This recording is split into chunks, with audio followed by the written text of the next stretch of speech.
Now you know what it feels like to be broken. I used to think my wife's only secret was adding kale to the chili. Turns out I was about as wrong as a man could be without ending up in a morgue or a mental institution. My name is Alex Kavanaugh, though everyone calls me Lex. 41 years old, structural engineer, and until 3 weeks ago, I believed I had the perfect life.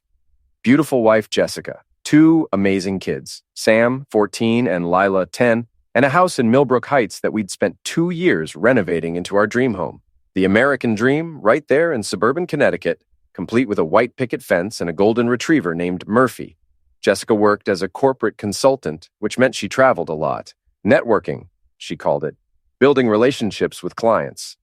She'd flash that $1 million smile and pack her designer luggage, heading off to Chicago, Atlanta, sometimes Miami. I trusted her completely. Hell, I was proud of her success. "You're such a supportive husband," her friend Candace would say during our dinner parties. Candace sold real estate and had opinions about everything. Most men would be jealous of a wife who makes more money than they do. "I'm secure in my masculinity," I joke back, raising my beer. "Besides, someone has to keep the home fires burning." Jessica would laugh and kiss my cheek. But lately, those kisses felt cold, perfunctory, like she was going through the motions. The warning signs were there, I suppose.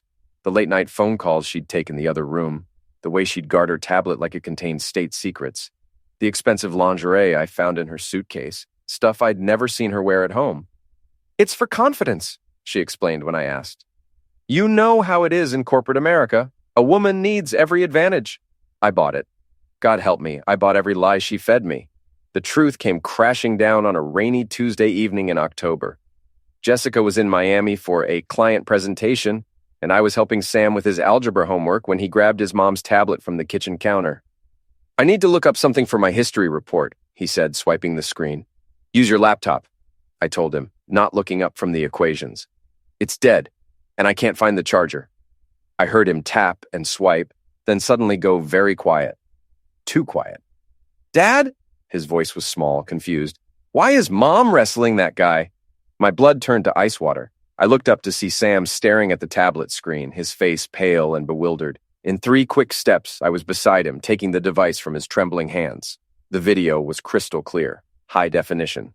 My wife of 15 years, without clothes as the day she was born, in a hotel room I didn't recognize, with a man I definitely did. Grant Pritchard, local real estate developer and self-proclaimed big shot who drove a flashy Range Rover and wore suits that cost more than my monthly mortgage payment. They weren't wrestling. "Go to your room," I told Sam, my voice steady despite the earthquake happening in my chest.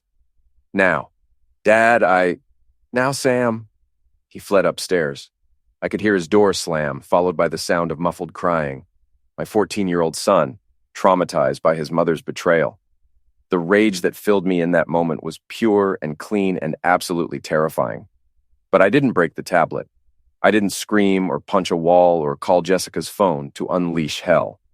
Instead, I sat down at the kitchen table and started investigating. The folder was labeled Private Workout Videos. Cute, real cute, Jess. There were dozens of files, videos and photos dating back over a year. Hotel rooms, yes, but also other locations. Grant's office, his house, and my hands shook as I opened this one. Our house, our bedroom, the guest room. Even my office downtown during one of Jessica's surprise visits to bring me lunch, in our bed. The bed where we'd made love, where we'd conceived our children, where I'd held her during her mother's funeral last spring. She'd defiled it, defiled everything. I always believed in backing up important files. It's just good practice in the digital age. So I methodically copied everything to a flash drive, then uploaded it all to a secure cloud account I created on the spot. Evidence. I was going to need evidence. Then I called Pete Romano, my best friend since college and the only ex-cop I knew who'd gone private investigator. "Lex, it's past 10. What's wrong?" "I need your help," I said. "And I need you to not ask questions until I explain everything." "Jesus. Okay. You want me to come over?" "No. Kids are here. Meet me at Murphy's bar tomorrow at lunch. And Pete, bring your camera." I hung up and poured myself 3 fingers of bourbon. Then I sat in my kitchen in the house I'd lovingly renovated for my family and planned the complete destruction of my wife's life. Nothing says welcome home like echoing walls and divorce papers. Jessica's key turned in the lock at 6:47 p.m. on Friday. I know the exact time because I was sitting in the living room, waiting, with nothing but a single lamp burning and divorce papers spread across the coffee table, like tarot cards predicting doom. The house was empty, not just quiet, empty. I'd spent the week methodically removing everything that mattered. The kids were at my sister's place in Hartford. The furniture I cared about was in storage. The bank accounts were frozen pending litigation. Even Murphy was at the kennel because I didn't want him to witness what was about to happen. Lex? Jessica's voice echoed in the hollow space. Why are all the lights off? Where is everyone? Her heels clicked across the hardwood floor as she made her way toward the living room. Designer heels, I noticed. New ones. Probably bought with money she earned on her back. She appeared in the doorway, silhouetted against the hall light. And I got a good look at the woman I'd married. Still beautiful at 38, with honey blonde hair and legs that went on for miles. She was wearing a black business suit that probably cost more than most people's rent, and she was dragging a rolling suitcase behind her. "There you are," she said, relief flooding her voice. "I tried calling, but you didn't answer. The house feels so empty. Where are Sam and Lila?" "Safe," I said, not moving from my chair. "Away from here." Something in my tone must have warned her because she stopped walking and really looked at the room for the first time. The bare walls where family photos used to hang, the empty spaces where furniture had been, the papers on the coffee table. "Lex, what's going on? What is all this?" I picked up the manila envelope from beside my chair and tossed it onto the coffee table. It landed with a satisfying thud. "Divorce papers," I said conversationally. "Custody filings, financial disclosure forms, and my personal favorite," I held up the flash drive, "a highlight reel of your greatest performances." The blood drained from her face so fast I thought she might faint. She dropped her suitcase and took a stumbling step backward. I don't understand." "Really? Let me help clarify things for you." I stood up, but I didn't move toward her. I wanted her to see me clearly, to understand that the man she'd been betraying for over a year was done being a fool. "Sam found your private collection on Tuesday. Our 14-year-old son saw you screwing Grant Pritchard in HD quality, so I'd say he understands the situation better than you do." She collapsed into the nearest chair, one of the few pieces I'd left behind because it was ugly and uncomfortable. Perfect for this conversation. "Oh God," she whispered. "Oh God, Sam saw." "How much did he see?" "Enough to need therapy." The words came out flat and cold. "Enough to ask me why Mommy was hurting that man. Enough to cry himself to sleep for 3 straight nights." Jessica buried her face in her hands and started sobbing. Big theatrical tears that might have moved me once upon a time. Now they just annoyed me. "Lex, please let me explain." "Explain what? That you've been having an affair with Grant Pritchard for over a year? That you've been using our house, our bed, my office as your personal brothel? That you've been lying to my face while I supported your career and raised our children?" "It's not what you think. It's exactly what I think. I've seen the evidence, Jess, all of it, every sordid detail." I sat back down and leaned forward, my elbows on my knees. "You know what the worst part is? It's not even that you cheated. It's that you were stupid enough to record it." Her head snapped up, eyes wide with panic. You can't show those to anyone. Lex, please, think about the children. Think about our family." "Our family?" I laughed, and it sounded harsh even to my own ears. "You destroyed our family the first time you spread your legs for Grant. I'm just cleaning up the wreckage." She slid out of the chair and onto her knees, crawling across the floor toward me with her hands clasped like she was praying. It was pathetic and desperate and exactly what she deserved to feel. "Please, Lex, I'm begging you. I'll end it with Grant. I'll quit my job. I'll do anything you want. Just don't destroy me. Don't destroy us." "There is no us anymore." I stood up and walked to the window, looking out at the street where we'd lived for 5 years, where we'd been happy, where I'd been happy anyway. "I've already filed the papers. Custody hearing is next month. I'm asking for full custody based on your infidelity and the trauma you've caused Sam. You can't take my children away from me. Watch me." I turned back to face her. She was still on her knees, mascara running down her cheeks, looking like the broken woman she was. "You should have thought about that before you decided Grant's pecker was more important than your family." The crude language hit her like a slap. Jessica had always prided herself on being refined, sophisticated. She hated vulgarity of any kind. "I never meant for this to happen," she whispered. It started as business, and then..." And then you decided to turn it into an adult movie collection. Very professional, Jess. She flinched. Where are you staying? Where are the kids? Somewhere you can't find us, somewhere safe. I walked to the door, then paused. Oh, and Jess? You might want to check your phone. I think Candace has been trying to reach you. The look of confusion on her face was almost worth the year of lies. Almost. I left her there, kneeling on the floor of our empty house, and drove to the apartment I'd rented across town. Pete was waiting for me with pizza and beer. How'd she take it? He asked. Like a freight train to the face. I grabbed a beer and twisted off the cap. Phase 1 complete. Now the real fun begins. Pete raised his bottle in a mock toast. To Grant Pritchard, may he get everything he deserves. Oh, he will, I said, clinking my bottle against his. They both will. Pete Romano looked like what Central Casting would order if they needed a stereotypical ex-cop turned private investigator. Thick around the middle, perpetually stubbled, with tired eyes that had seen too much and a laugh that could fill a room. He'd been my roommate in college, my best man at my wedding, and now, apparently, my partner in revenge. So, what's the plan? He asked, spreading photos across the table of the diner where we'd met for breakfast. And please tell me it doesn't involve me getting shot at. I'm too old and too fat for that crap. The photos showed Grant Pritchard's daily routine.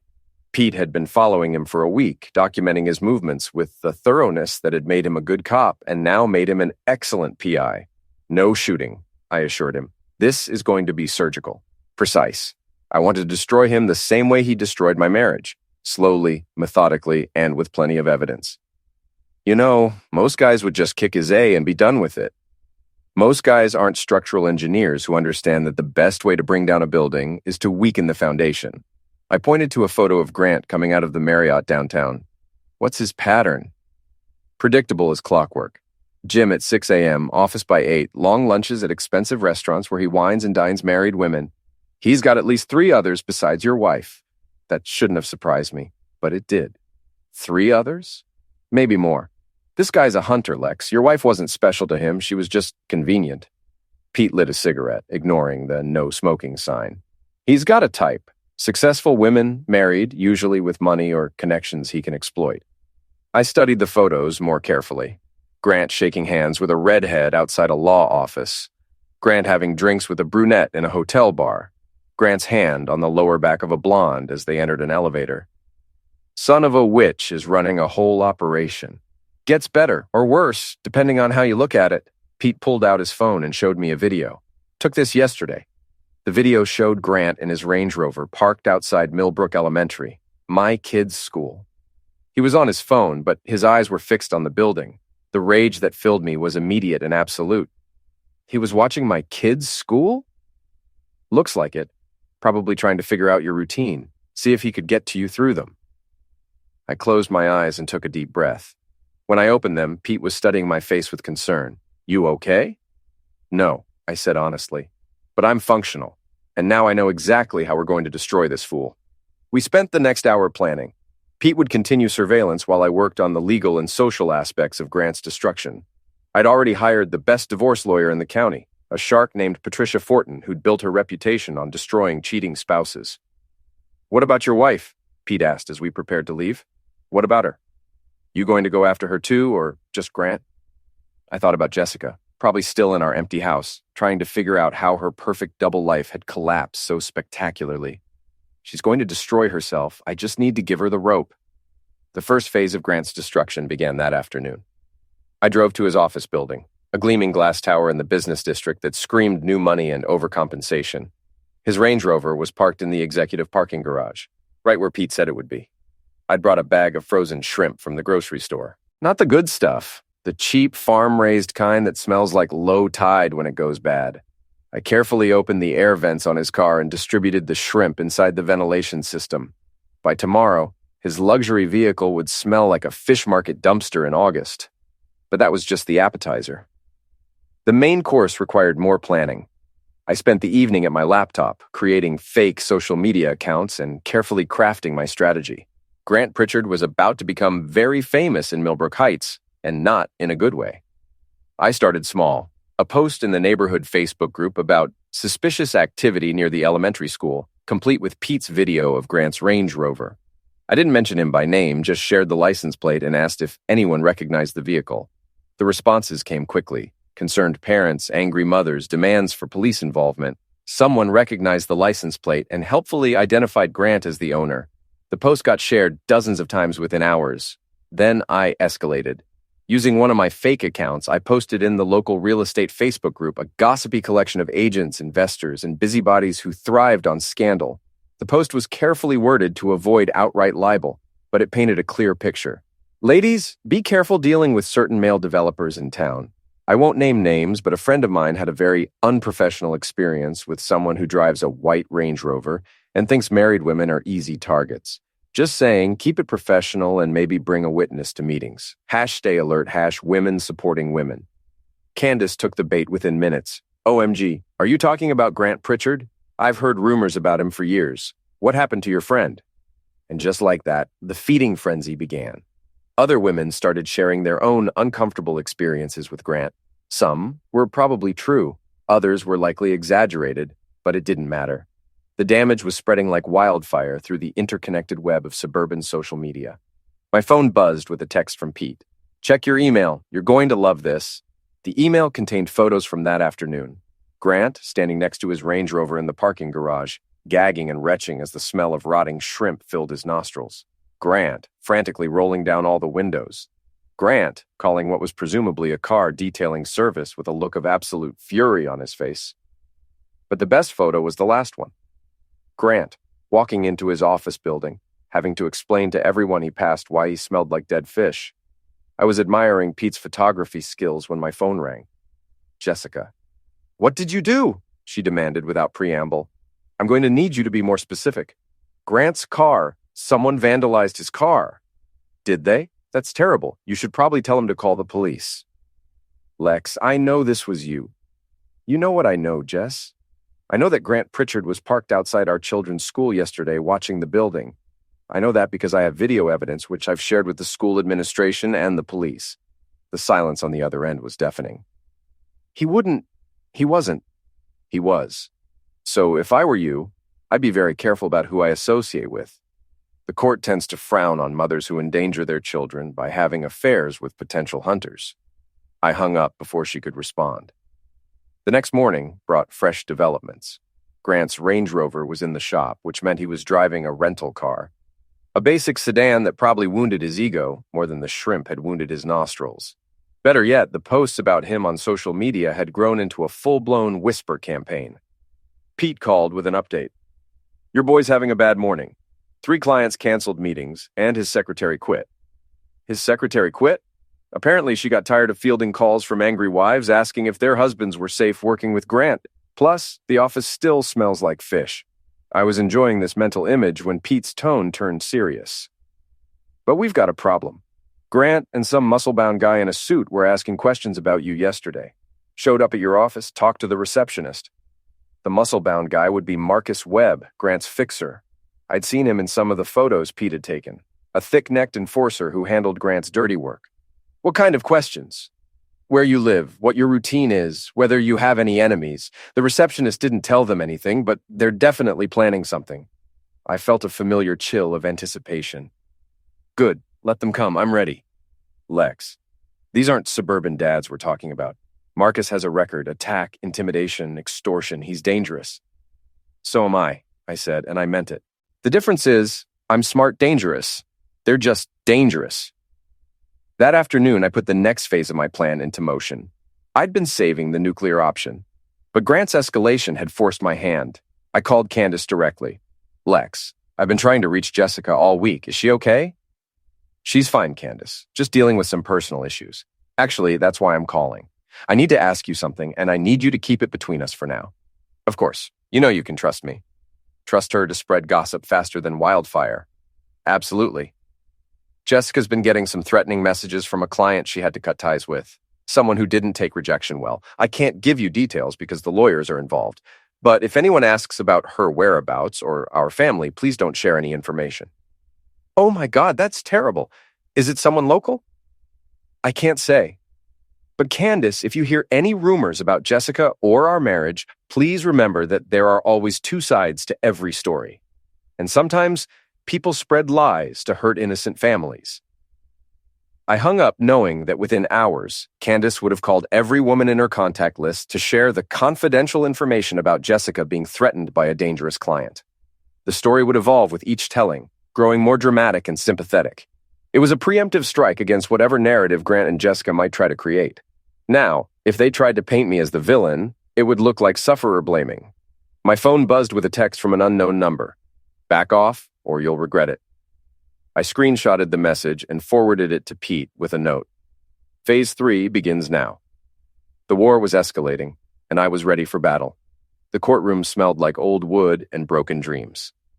I sat next to Patricia Fortin, my lawyer, watching Jessica's attorney, a slick downtown type named Harrison Blake, shuffle through papers with the desperate energy of a man trying to build a castle out of sand. Jessica looked smaller than I remembered, hunched in a conservative blue suit that was probably chosen to make her appear vulnerable and sympathetic. She kept glancing at me with a mixture of pleading and fear that might have moved me once. Now it just reminded me of the videos on that flash drive. Your Honor, Blake began, my client is the sufferer of a vindictive husband who has orchestrated a campaign of maltreatment and humiliation designed to destroy her reputation and steal her children. Judge Morrison, a stern woman in her 60s with steel gray hair and no patience for BS, looked unimpressed. Mr. Blake, do you have evidence to support these claims? We do, Your Honor. Mr. Kavanaugh has engaged in cyber-stalking, property destruction, and has threatened my client's business relationships through a malicious social media campaign. Patricia stood smoothly. She was everything Blake wasn't. Calm, prepared, and armed with facts instead of theatrics. Your Honor, Mr. Blake's accusations are fascinating works of fiction, but they ignore the central issue in this case, Mrs. Kavanaugh's infidelity and the psychological trauma she has inflicted on the party's minor children. Objection. Blake jumped up. Alleged infidelity. Alleged? Patricia smiled like a shark scenting blood. Your Honor, I'd like to submit Exhibit A into evidence. She handed the bailiff a tablet loaded with Jessica's greatest hits. I watched my wife's face crumble as her own recorded betrayals played on the courtroom's display screen. The judge watched exactly 30 seconds before holding up her hand. That's sufficient, Counselor. Mr. Blake, would you like to withdraw your alleged objection? Blake looked like he'd swallowed a live toad. No further questions on that matter, Your Honor?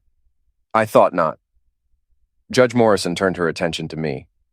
Mr. Kavanaugh, while I sympathize with your situation, the court is concerned about reports of retaliatory behavior. Can you explain the social media posts that have been attributed to you? I stood, keeping my voice calm and reasonable. Your Honor, I shared factual information about Mr. Pritchard's presence near my children's school with concerned parents in our community. I believe protecting children from potential hunters is every parent's responsibility. And the posts about Mr. Pritchard's business practices? I never mentioned Mr. Pritchard by name in any post, Your Honor. If people drew their own conclusions based on publicly available information, that's their right as consumers. It was technically true. I'd been very careful about libel laws. Judge Morrison studied me for a long moment. Mr. Kavanaugh, you're walking a very fine line between legal and illegal behavior. I'm ordering both parties to refrain from any further social media posts about this case or each other. Violation of this order will result in contempt charges. Understood, Your Honor. However, she continued, given the evidence of infidelity and the impact on the minor children, I'm granting temporary custody to Mr. Kavanaugh pending a full psychological evaluation of both parents. Jessica let out a sob that echoed through the courtroom. Blake put his arm around her shoulders, but I could see the defeat in his eyes. Outside the courthouse, Patricia and I walked toward the parking garage while Jessica and Blake huddled near the steps, probably planning their next move. That went well, Patricia said, but they're going to fight dirty now. Blake's reputation is on the line. Let them fight. I've got more ammunition than they know. Lex, I need to ask you something, and I need you to be completely honest with me. Did you vandalize Pritchard's car? I looked her straight in the eye. I put some shrimp in his air vents. No permanent damage, no broken windows, no scratched paint. At worst, it's a misdemeanor prank. She sighed. You're lucky the judge didn't dig deeper into that. But you need to be more careful. They're looking for any excuse to paint you as unstable. Noted. What's our next move? We wait for the psychological evaluations and prepare for the full custody hearing. In the meantime, you focus on being the perfect father and let me handle the legal warfare. I was walking to my car when I spotted a familiar white rental sedan parked across the street. Marcus Webb sat behind the wheel, making no effort to hide his surveillance. I pulled out my phone and took a picture of him, making sure he saw me do it.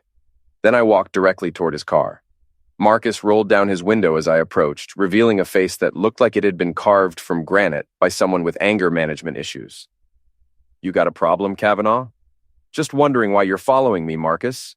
Don't you have better things to do? I go where my boss tells me to go. Your boss should be more careful about who he sends to intimidate people, especially near a courthouse full of cops and security cameras." I gestured toward the building, where at least 3 security cameras had a clear view of our conversation. Marcus's jaw tightened, but he didn't respond. "Tell Grant I said hi," I added, then walked back to my car without looking over my shoulder. The psychological evaluation took place the following week in a sterile office that smelled like industrial carpet and despair. Dr. Sarah Chen, the court-appointed psychologist, was a soft-spoken woman who asked probing questions with the gentle persistence of water wearing away stone. "Tell me about your relationship with your children, Mr. Kavanaugh." "They're everything to me. Sam's interested in engineering like his old man, and Lila wants to be a veterinarian. I coach Sam's baseball team, help Lila with her science projects. We have pizza nights every Friday and go hiking on weekends." "How have they been handling the divorce?" I chose my words carefully. "Sam's been struggling since he accidentally discovered the evidence of his mother's affair. He's been having nightmares and has asked to speak with a counselor. Lila doesn't fully understand what's happening, but she knows Mommy and Daddy aren't living together anymore." Dr. Chen made notes on her tablet. "Have you spoken negatively about their mother in front of them?" "Never. Whatever Jessica has done to me, she's still their mother. But I won't lie to them either. Sam knows what he saw, and I've tried to help him process that in an age-appropriate way." "What are your plans for custody?" "I want full physical custody with supervised visitation for Jessica until she completes counseling and proves she can put the children's needs first. She's made choices that have traumatized our son and destabilized our family. The kids need consistency and safety right now." The evaluation with Jessica didn't go as well for her, according to Patricia's sources. Apparently, she'd broken down crying multiple times and had difficulty explaining her actions in a way that didn't sound selfish and destructive. While we waited for Dr. Chen's report, I put the finishing touches on Grant's social destruction.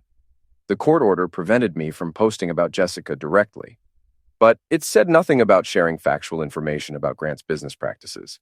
I'd done my research. Grant's development company had a history of cost overruns, construction delays, and unhappy clients. Public records showed multiple lawsuits, building code violations, and complaints to the Better Business Bureau. All perfectly legal information that any concerned citizen might share. I created a comprehensive website called Millbrook Development Watch that aggregated all of this public information in one convenient location. Court documents, news articles, customer complaints, photos of shoddy construction work, everything a potential client might want to know before doing business with Grant Pritchard. The site went viral in the local business community within days. Grant's company phones were flooded with calls from nervous clients and angry investors. 3 major projects were put on hold pending further review. Pete called with an update on Grant's deteriorating situation. "He's hemorrhaging money. Had to lay off half his staff yesterday, and his biggest investor pulled out of the downtown hotel project." "What about Jessica?" "Still living in your old house, but she's behind on the mortgage. Candace is avoiding her calls, and most of her friends have stopped returning messages. The social isolation is getting to her." "Good. They both need to understand that actions have consequences." "Lex, I've got to ask, when is this enough? You've destroyed Grant's business and turned your wife into a pariah. Maybe it's time to focus on rebuilding your life with the kids." I thought about Sam's nightmares and Lila's confused questions about why Mommy wasn't coming home. I thought about the year of lies, the violation of our home, the betrayal of everything I'd worked to build. It's enough when they've lost everything I lost. When they understand what it feels like to have your life destroyed by someone you trusted. And then what? Then I win. But Grant wasn't finished fighting. The next morning, I discovered that someone had slashed all 4 tires on my car and spray-painted "Liar" across the windshield. The security cameras at my apartment complex had mysteriously malfunctioned during the night. I called the police and filed a report, making sure to mention my ongoing legal dispute with Grant Pritchard and the threatening text messages I'd received. The responding officer was sympathetic, but realistic about the chances of catching the vandals without better evidence. "Looks like someone's trying to send you a message," Officer Martinez said as he finished taking photos of the damage. "Message received," I replied, "but I don't think they're going to like my response." That afternoon, I installed a comprehensive security system at my apartment and hired a private security firm to provide periodic patrols. If Grant wanted to escalate to property destruction and intimidation, I'd be ready. But my real response was more subtle and far more devastating. I leaked the story of the tire slashing to a local news reporter who'd been following the Millbrook Development Watch story. The article painted a picture of a desperate developer using criminal tactics to silence his critics, and it included quotes from several of Grant's former clients who'd experienced similar intimidation. The story ran on the evening news with the headline, "Local Developer Accused of Intimidation Campaign." Grant's photo appeared on screen next to images of my vandalized car and examples of his shoddy construction work. By the next morning, Grant Pritchard was toxic in Millbrook Heights. No respectable business would work with him, no bank would lend to him, and no client would trust him. He'd gone from local big shot to community pariah in less than a month. Jessica called that evening, sobbing into the phone.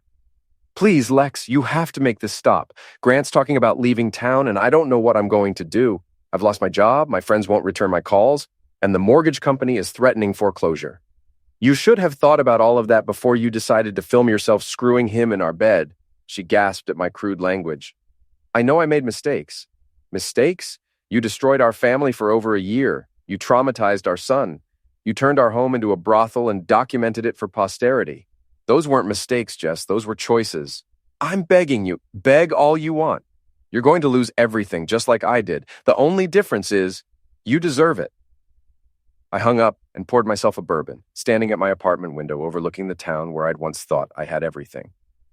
Soon, I'd have everything again, and they'd have nothing.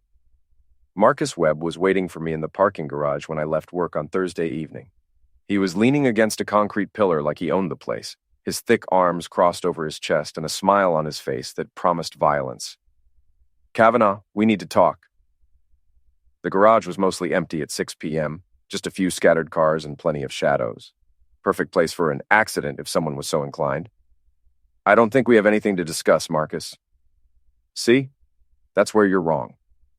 He pushed off from the pillar and started walking toward me, his footsteps echoing in the concrete space. "You've been causing problems for my employer, problems that need to stop.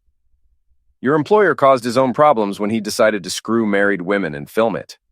Marcus's smile widened.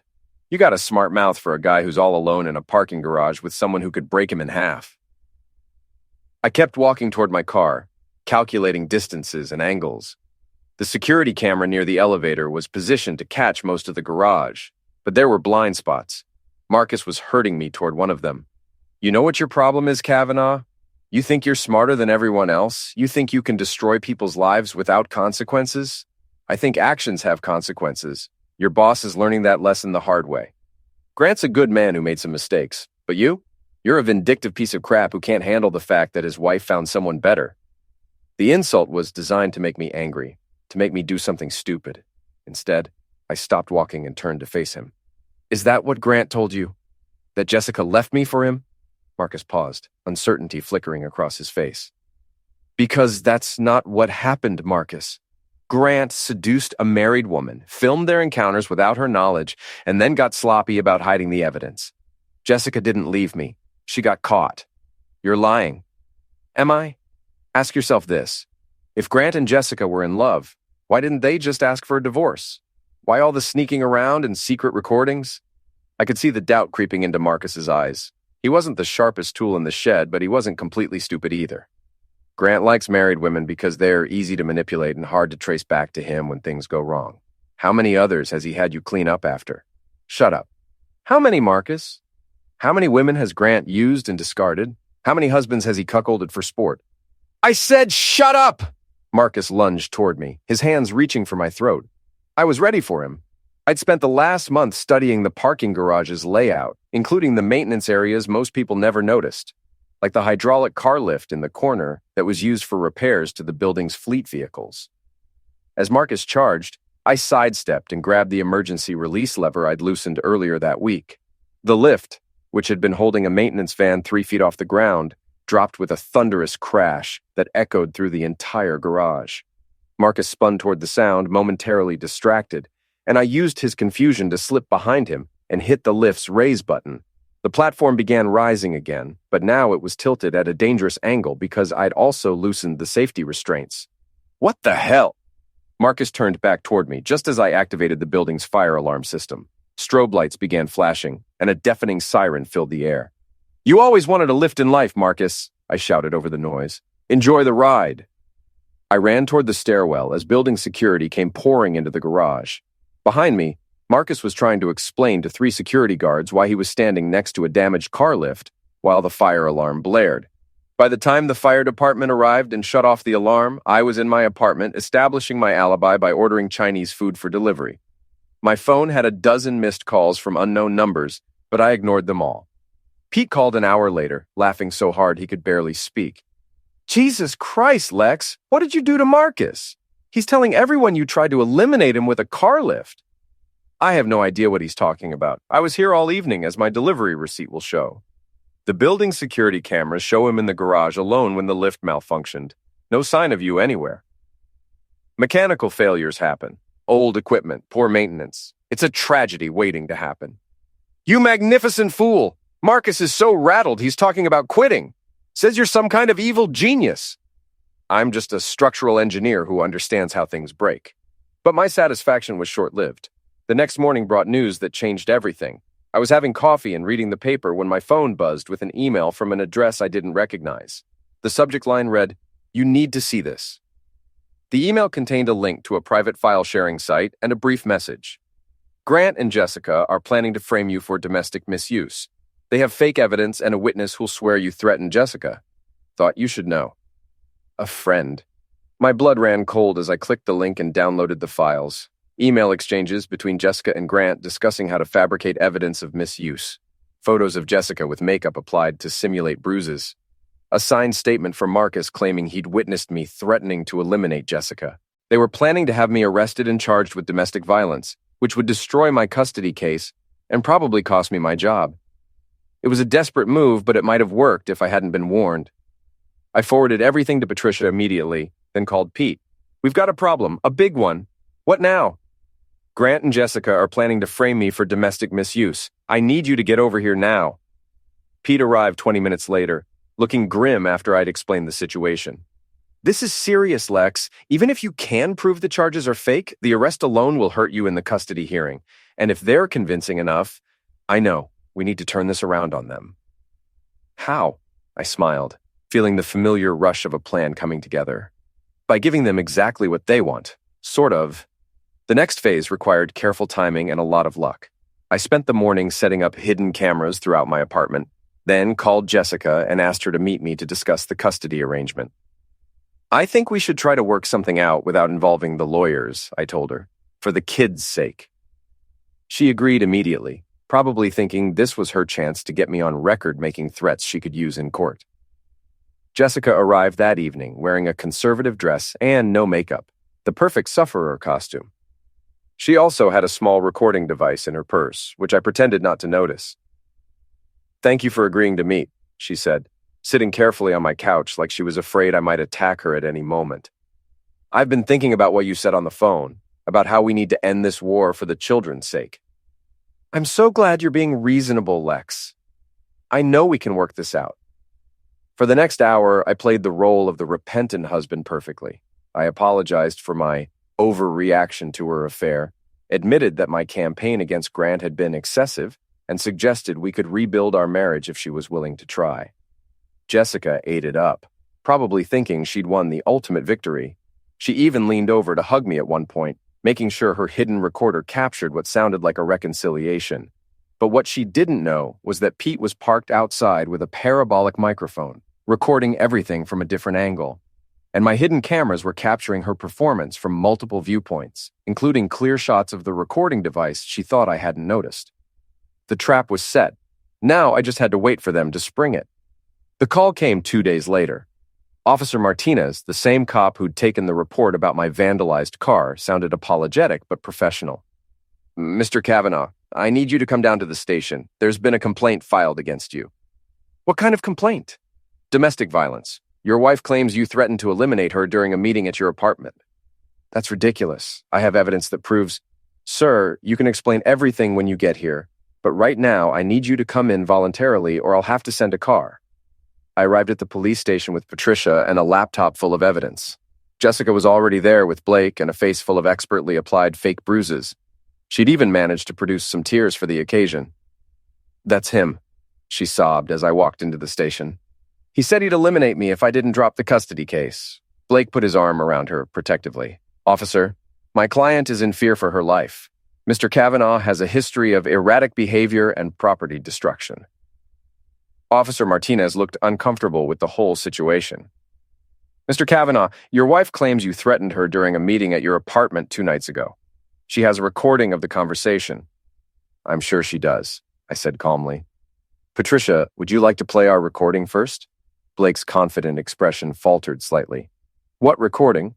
Patricia opened her laptop and played Pete's audio file, which captured Jessica's end of our conversation clearly. Her voice was calm and friendly throughout, with no indication that she felt threatened or afraid. "That's impossible," Blake sputtered. "The recording must be fake." "It's time-stamped and authenticated," Patricia said smoothly. "But wait, there's more." She played the video from my hidden cameras, which showed Jessica placing the recording device in her purse before our meeting, then retrieving it afterward with a satisfied smile on her face. "Your Honor," Patricia continued, "we also have email evidence that Mrs. Kavanaugh and her co-conspirator Grant Pritchard planned this entire frame-up, including instructions on how to apply fake bruises and what threats to claim." Officer Martinez studied the evidence with growing disgust. "Mrs. Kavanaugh, filing a false police report is a serious crime. Making false accusations of domestic violence is not only illegal, it's despicable." Jessica's fake tears turned real as she realized how completely she'd been outmaneuvered. I can explain." "I'm sure you can. In court." Martinez turned to Blake. "Counselor, I strongly suggest your client hire a criminal defense attorney. She's going to need one." As we left the police station, Patricia was practically glowing with satisfaction. "That was beautiful, Lex. Absolutely beautiful." "It gets better. The false police report charge will destroy what's left of Jessica's credibility in the custody hearing, and Grant's involvement in the conspiracy gives us grounds for a restraining order." "What about Marcus?" "His signed statement claiming he witnessed threats that never happened makes him an accessory to filing a false report. He's looking at jail time, too." We walked out into the evening air, and I felt lighter than I had in months. The endgame was approaching, and all the pieces were falling into place. My phone buzzed with a text from the same unknown number that had warned me about the frame-up. "Well played. Grant is panicking. He's planning something desperate for tomorrow night. Be careful." I showed the message to Patricia, who frowned with concern. "Who do you think your mysterious friend is?" "I have a theory, but right now, I need to prepare for Grant's final move." "What are you going to do?" I looked back at the police station where Jessica was probably still trying to explain her way out of criminal charges, then smiled. "I'm going to give Grant exactly what he deserves, and I'm going to make sure the whole town watches it happen." The storm hit Millbrook Heights at sunset on Friday, bringing with it the kind of biblical rain that turns suburban streets into rivers and makes everyone with half a brain stay indoors. Perfect weather for desperate men to do desperate things. I was in the kitchen of my old house, now legally mine again thanks to Jessica's criminal charges and Grant's financial collapse, putting the finishing touches on my preparations when Pete called. He's on the move. Left his apartment 20 minutes ago, drunk as a sailor and carrying what looks like a crowbar. Marcus with him? No sign of Marcus. Word is he's already skipped town to avoid the conspiracy charges. Good. I prefer to handle Grant one-on-one. Lex, maybe you should just call the cops and let them deal with this. The cops can't give him what he really deserves. Besides, I've got everything under control. I hung up and did a final check of my handiwork. The house looked normal from the outside, but I'd spent the week turning it into a carefully orchestrated trap, using nothing but physics, engineering principles, and household items. Tripwires made from fishing line connected to paint cans, filled with washable but smelly tempera paint. Loosened floorboards that would creak loudly and shift underfoot. Motion sensors connected to bright LED spotlights. A sound system that could be controlled from my phone. And cameras. Lots and lots of cameras, all streaming live to a private YouTube channel that I'd shared with selected members of the community. Grant Pritchard was about to become the star of his own humiliation show, broadcast live to everyone whose life he'd tried to destroy. The front door rattled at 9:47 p.m. as Grant tried his key, the one Jessica had given him during their affair. Of course, I'd changed the locks, but I'd left the old deadbolt in place so he'd think he could still get in. I watched from the kitchen as he fumbled with the key, cursing and stumbling in the rain. He was soaked to the skin and clearly intoxicated, which would make him sloppy but also more dangerous. When the key didn't work, he moved to the back door, then the basement entrance, growing more frustrated with each failure.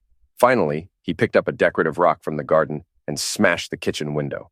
The sound of breaking glass triggered the first motion sensor, and suddenly Grant was illuminated by a spotlight bright enough to be seen from space. He threw his hands up to shield his eyes, stumbling backward into the tripwire I'd strung across the back porch. The paint can swung down like a pendulum, catching him square in the chest and covering him in bright yellow tempera paint. He went down hard, slipping on the now slick porch boards and landing in a puddle of paint and rainwater. "What the hell?" he screamed, struggling to get back to his feet. I activated the sound system from my phone, and my voice boomed out of speakers hidden around the yard. "Welcome to my home, Grant. I've been expecting you." He spun around, trying to locate the source of my voice, the crowbar clutched in his paint-covered hands. "Where are you, you coward? Come out and face me like a man." "Oh, I'm here, Grant. I'm always here. This is my house, remember? The one where you screwed my wife in my bed while my children slept down the hall." Grant climbed through the broken window, cutting his arm on the glass, but too drunk and angry to care. Blood mixed with the yellow paint, creating an abstract pattern across his expensive shirt. The kitchen was dark except for the glow from my phone screen. I was sitting at the table where Jessica and I used to eat breakfast with the kids, where we'd planned family vacations and discussed our dreams for the future. "There you are," Grant snarled, raising the crowbar. "Time to finish this." "By all means. But first let me introduce you to our audience." I held up my phone, showing him the live stream counter. 847 viewers and climbing. "Smile, Grant, you're on camera. The whole town is watching you break into my house with a weapon while covered in paint and bleeding from multiple self-inflicted wounds." His face went white beneath the paint. "Turn it off." "Why would I do that? This is the best show Millbrook Heights has seen in years. Look at the comments. Mrs. Henderson from down the street says you look like a deranged Easter egg." Grant lunged forward with the crowbar, but I'd loosened the floorboard in front of my chair. His foot went through the weakened wood, and he pitched forward, the crowbar flying from his hands and clattering across the floor. "Careful, Grant. These old houses can be dangerous if you don't know where to step." He pulled his foot free and scrambled after the crowbar, but I was already moving. I'd planned every step of this encounter, mapped out every angle and escape route. Grant was bigger and stronger, but I was sober, and I knew the terrain. I led him on a chase through the house, triggering trap after trap. More paint cans in the hallway, this time filled with blue paint that mixed with the yellow to create a lovely green. A bucket of flour positioned to dump on him as he rounded the corner into the living room. Marbles scattered across the hardwood floor that sent him sliding into the wall. Each humiliation was captured in high definition and broadcast live to our growing audience. The viewer count had passed 1,200 and the comments were brutal. "This is better than pay-per-view.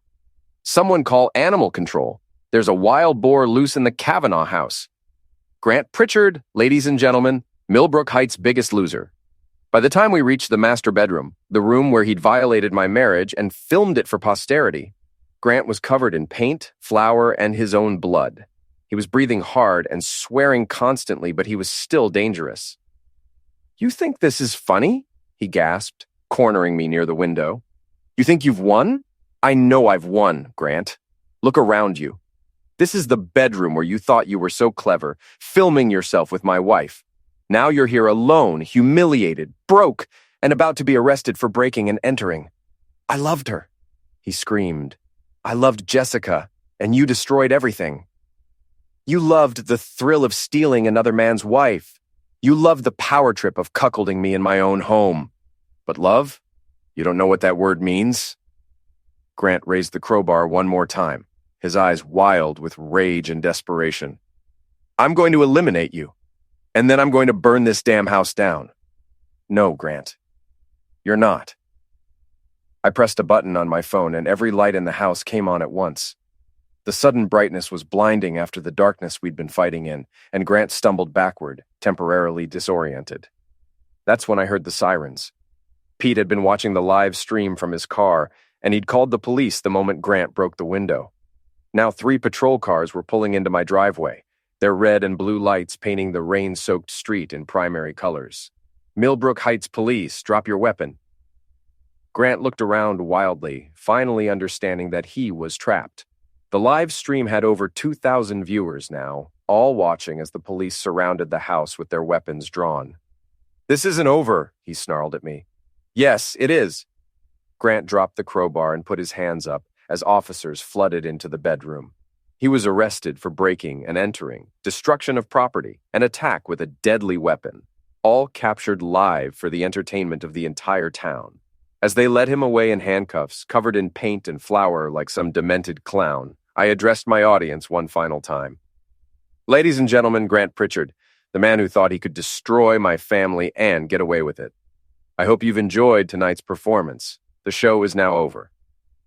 I ended the live stream and sat down on my bed in my house, surrounded by the wreckage of Grant's final desperate attempt to salvage his pride.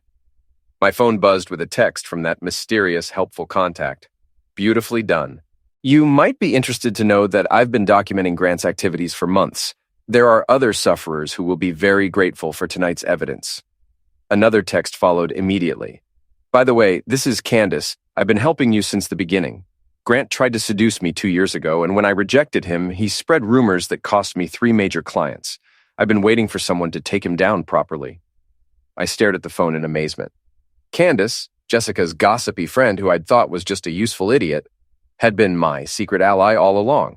She'd been feeding me information, warning me about threats, and helping orchestrate Grant's downfall from the inside. The irony was perfect.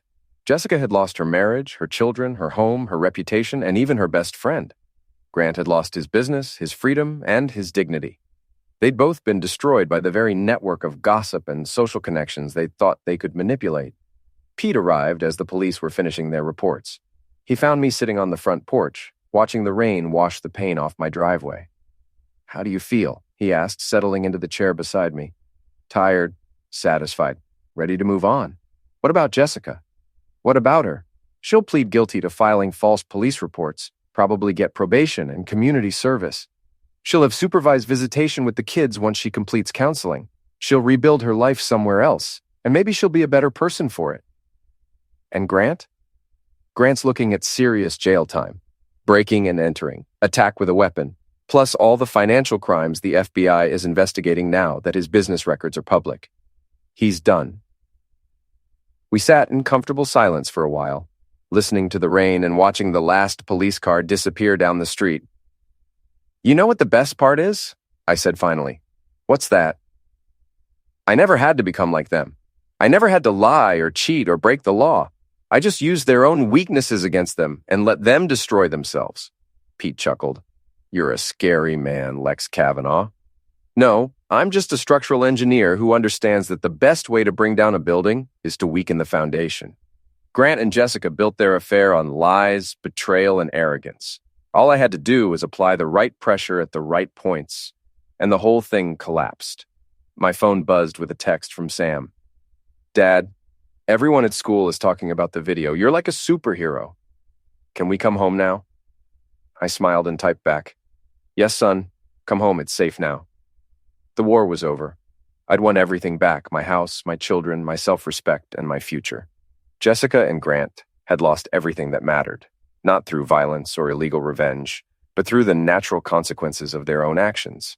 As I sat there in the rain, watching the last traces of paint wash away from my property, I thought about the gallery of videos that had started it all.